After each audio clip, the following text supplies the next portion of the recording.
Phil, congratulations. You said you wanted to go all out and make history, and you go into the 5th round of the FA Cup. Just describe the sense of achievement.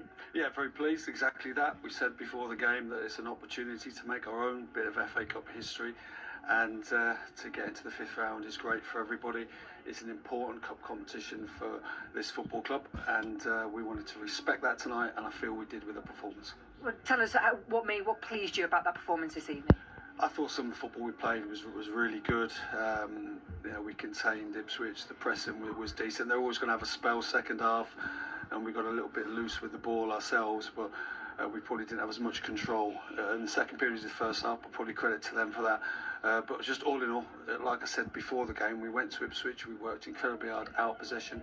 But we said we need to show tonight that we're improving as a team, and we're good with the ball ourselves, and I felt we did. How difficult is it now to balance things when you've gone another step further in the FA Cup, when you're fighting in the playoff positions at the moment?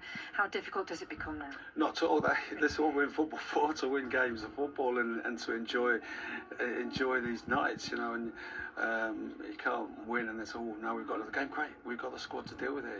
We've got players who didn't make the bench tonight. We've got a couple who'll come back from injury by the next round, so let's embrace it. Do you want another Premier League team? What's a good draw for you now? I'd just like another home draw. Not that 3 on the bounce is fair, and another home draw will be good for us. Well, music to the ears of Wrexham fans and football fans. How lovely and refreshing to hear a manager saying, look, it's another win and you're still in the FA Cup and taking the FA Cup seriously. Yeah, and it keeps that momentum at the football club. Obviously, it's been a fantastic journey, well documented, and now they're knocking on the door of the Premier League in and around those playoff positions. And like you say, taking the FA Cup seriously, home draws, live TV fixtures. I mean, what can go wrong at Wrexham at the moment? Yeah, and not many teams will want to go to the racecourse either. For Ipswich Town, however, Kieran McKenna was very clear, made changes because they've got their eyes on a return to the Premier League. Yeah, and I think we understand that. I mean, I actually thought at the start of the season they would get automatic promotion, so he's got his eyes on the big prize. But I actually thought Ipswich were unlucky in the second half, especially. They came on strongly, and he'll feel that even with the side he had out, maybe they, could have taken it to extra time and what have you. But I tell you, Josh Windass, he's scored some important goals throughout his career. Yeah, but no, fair play to Wrexham. And also Liam Rosenior returning to Hull City, an emotional night for him, but they made easy work of Hull City. Yeah, and you would expect them to. They've got so much quality in their ranks. Chelsea, it was a really good night for Delap, 3 assists. Me and Chris were having a chat before. I'm sure he'd trade those in for a goal.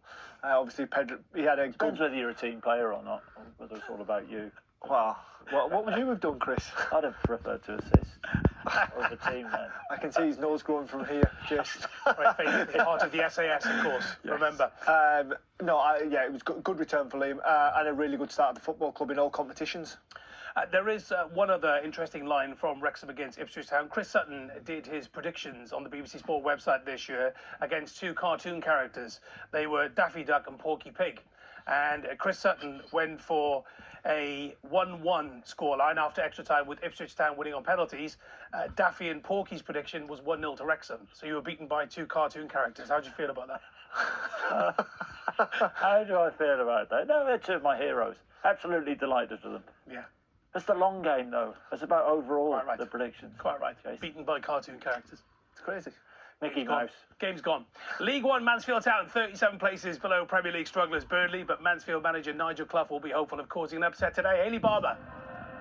Good afternoon, Jason. Yeah, he will, and they've already caused a little bit of an upset in the FA Cup in the previous round, beating Sheffield United at Bramall Lane, but this will be a step up coming to a Premier League side, even if it is a struggling one. But Mansfield Town, they're unbeaten in their last 7 games away from home. They've lost just 1 in their last 10 home and away, so they will be confident that they can come here and cause a little bit of an upset and a surprise in front of a really strong travelling support. And it will be a tough test though, because Burnley finally got a win in the Premier League, their first in 17 games, and I wondered how Scott Parker would approach this game.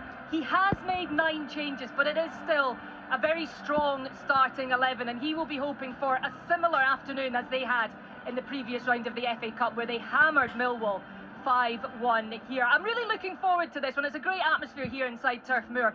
And after being at Hull last night, I'm just hoping there's no more blizzards. Hayley, great to see you. Thank you very much indeed. Go well this afternoon. Premier League, Manchester City beat Salford City